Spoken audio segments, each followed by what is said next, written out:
Labas rytas visiems, kurie jau pabudote.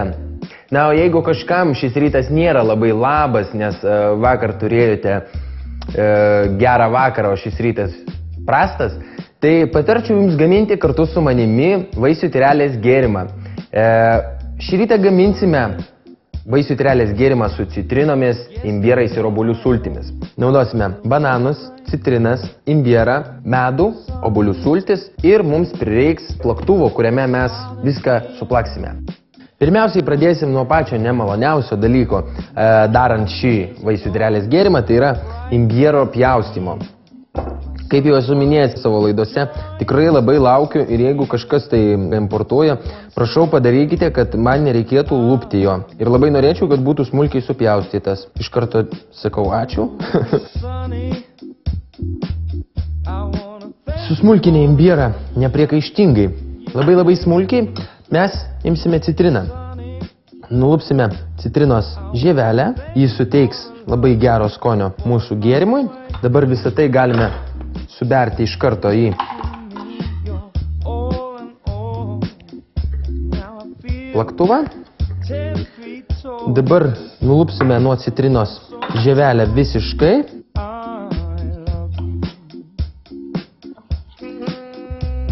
Ir didesnę dalį citrinos įdėsime į plaktuvą.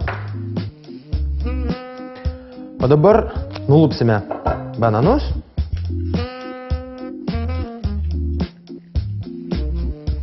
Ir šiek tiek palaužę sudėsime juos į plaktuvą.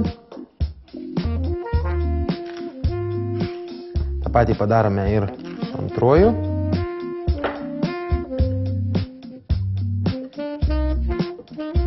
Pilame obuolių sultis.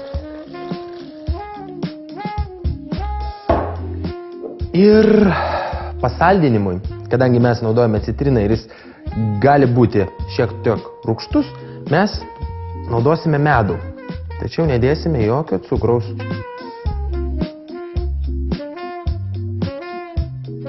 Įdedam šiek tiek medaus.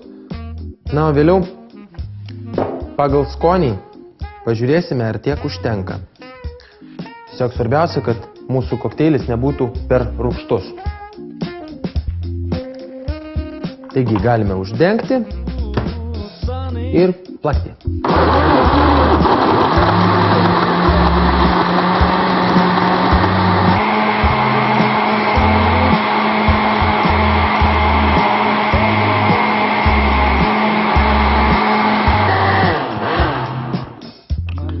Paragausime. Tikrai nieko netrūksta. Galime pilti. Na, o šį vaisių tyrelės gėrimą pasigaminti vienam žmogui, pasakysiu taip, pusė litro. Štai tokia stiklinė, kainuos apytiksliai 2,5, galbūt 3 litai. O dabar palinkėsiu jums gero apetito ir be abejonės pasimatysime kitą rytą. Aš lauksiu jūsų, jūs laukit manęs. Iki pasimatymo.